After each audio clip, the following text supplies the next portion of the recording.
स्थापना होने वाली है और उस स्थापना के लिए पूरे अंजनगांव सुरजी और विदर्भ की जनता की ओर से मैं स्वयं जा रहा हूँ।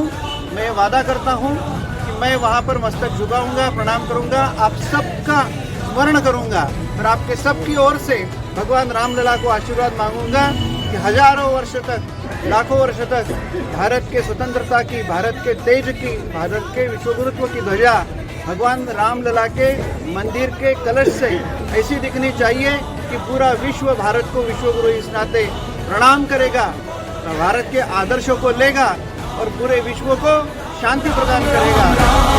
राम राम राम बोलो, जय श्री राम।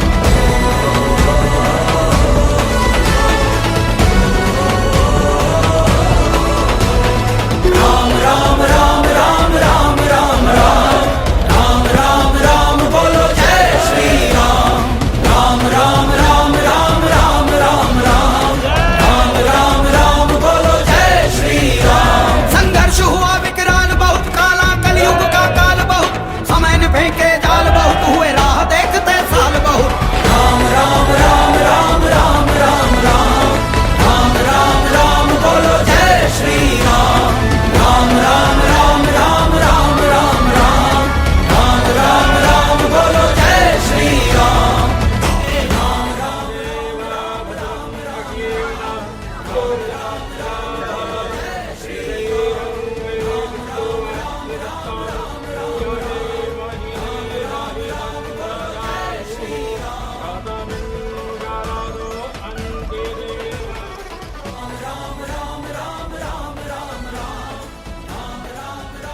हे सगळे आनंद अयोध्येला जाण्याने जो कोणी जाईल त्यालाही मिळणार, जे मनाने जातील त्यांनाही मिळणार, जे प्रत्यक्ष जातील त्यांनाही मिळणार, ज्यांच्या वतीने कोणी जात असेल त्यांनाही मिळणार, त्यापैकी आजचा हा क्षण.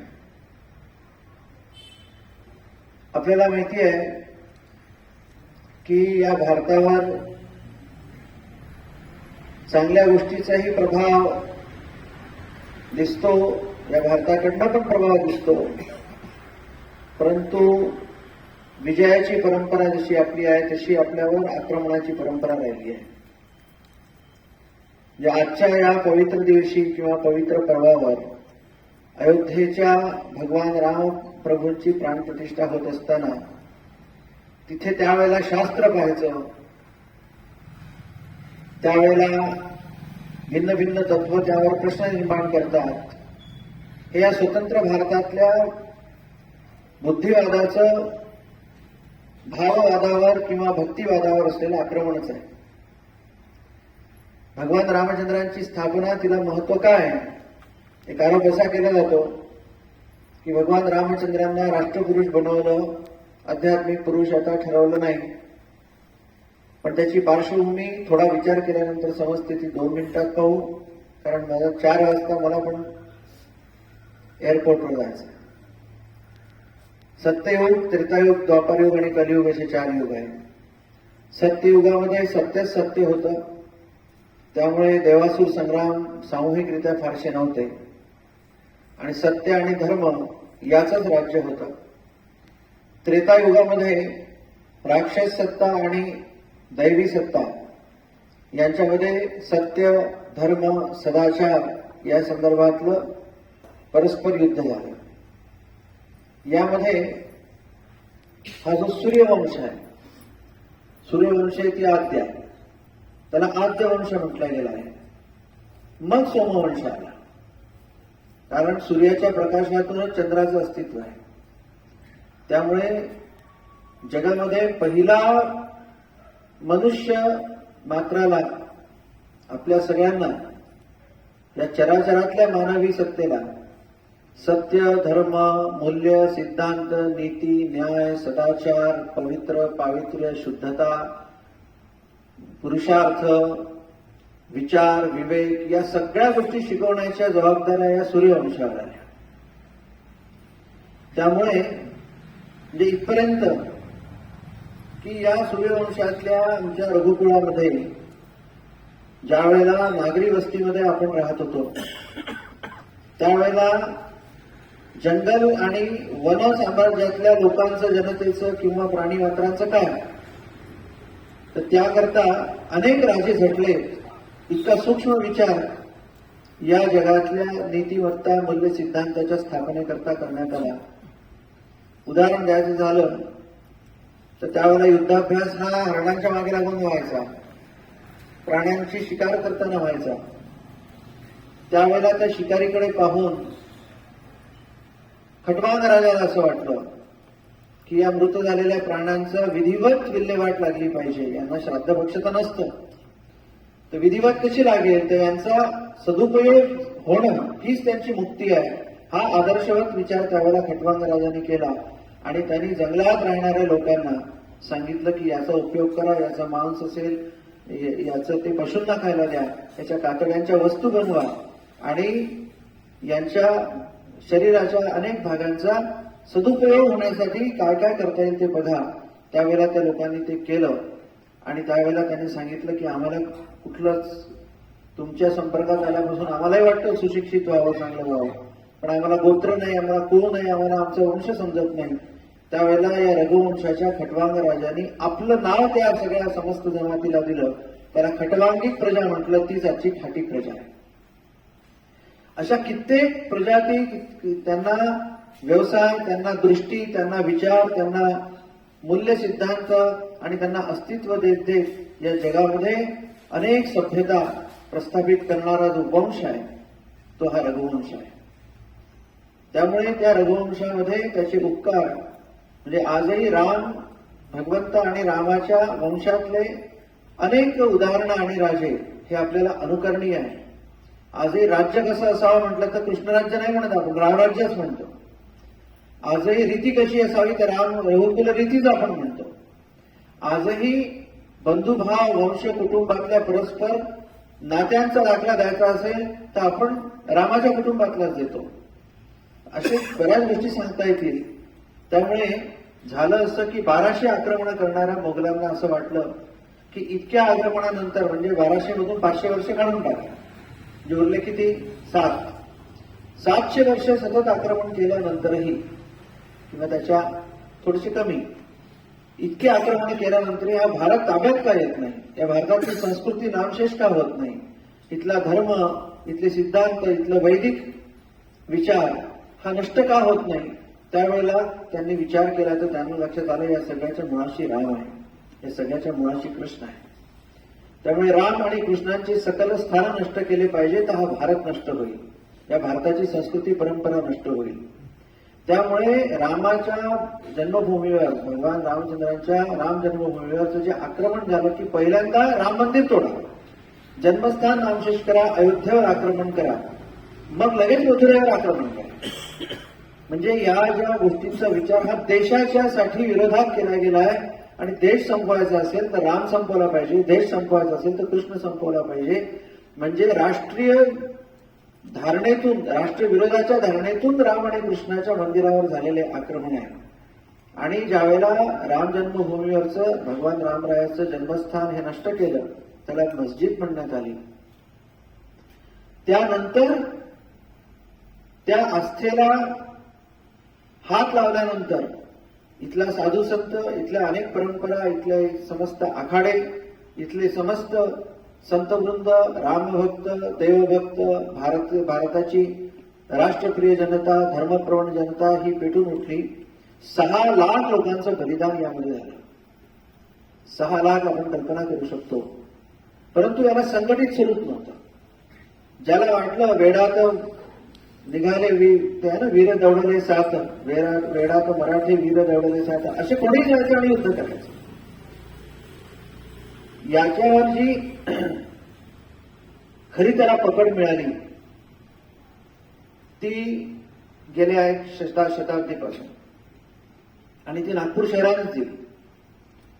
नागपूर शहराने म्हणजे कशी की इथे RSSची स्थापना झाली आणि संघ स्थापनेनंतर स्वधर्माचं, स्वराज्याचं आणि आपल्या धर्माच्या स्वाभिमानाचं चिंतन सुरू झालं. धर्माच्या स्वाभिमानाचं चिंतन हेच राष्ट्राचं चिंतन आहे, हे समीकरण बसलं. आणि या समस्त चाललेल्या इतक्या 100 वर्षाच्या संघर्षाला एक संघटित ऑर्गनायझेशनल स्ट्रक्चरल स्वरूप आलं. त्याकरता मोठा पुढाकार घेतला ते द्वितीय सरसंघचालक केशव आपले माधव सदाशिवराव गोळवलकर उर्फ गुरुजी यांनी घेतला आणि त्यानंतर त्यांनी समस्त भारत पिंजून काढला.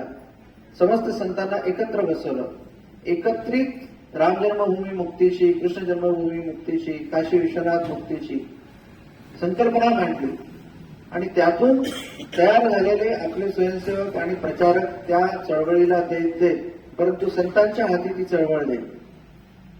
एक रचनाबद्ध आंदोलन सुरू केलं. त्याचा परिणाम असा झाला की आज आपण पाहतोय की बलिदानात्मक संघर्षही झाला आणि घटनात्मक संघर्षही झाला.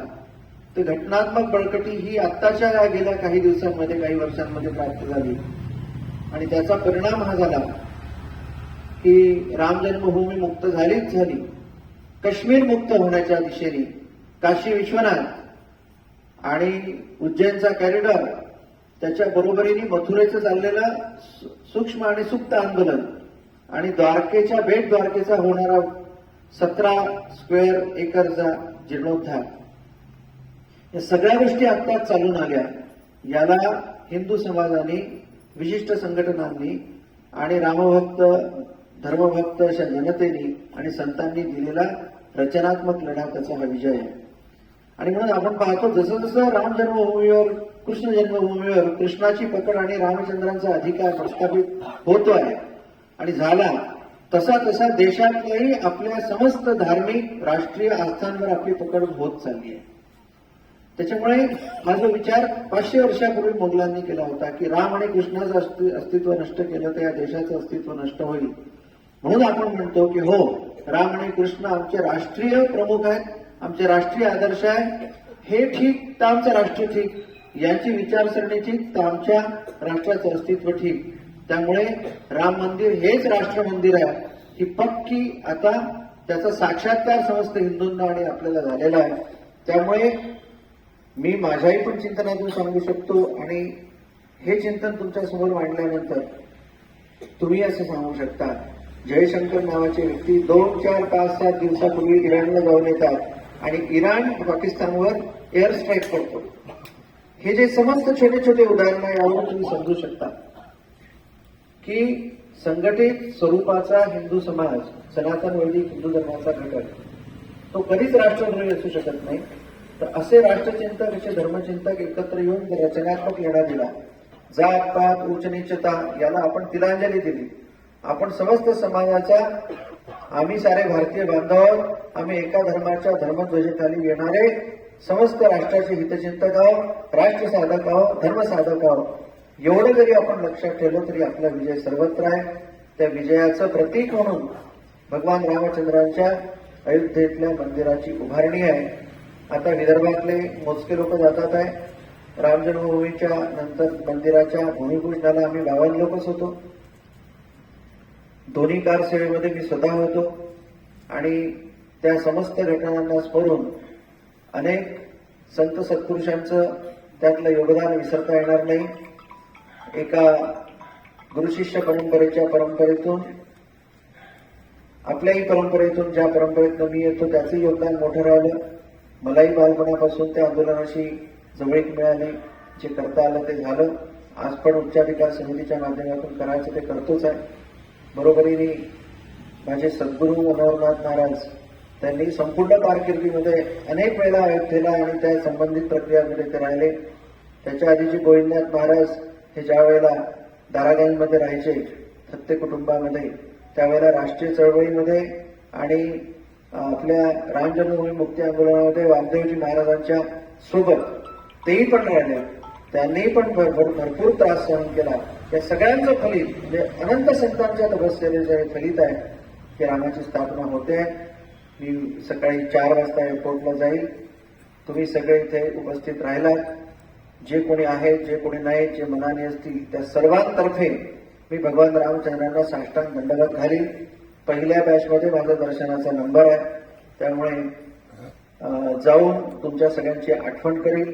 तुमच्या सगळ्यांची धर्मनिष्ठा, राष्ट्रनिष्ठा, वंश कुटुंबाच्या संबंधातली निष्ठा, आपल्या धर्मराष्ट्राप्रती तुमच्या सगळ्यांच्या घरामध्ये पुरुषार्थी सज्जन जन्माला यावे अशी प्रार्थना रामचरणी करीन आणि या तुमच्या समस्त जीवनासाठी आशीर्वाद रामचंद्रांना मागेल.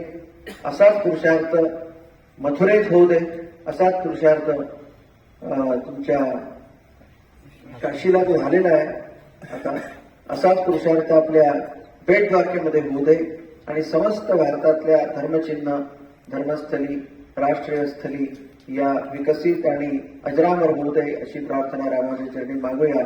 या ठिकाणी वाणीला विराम देतो. जय श्रीराम, जय श्रीराम.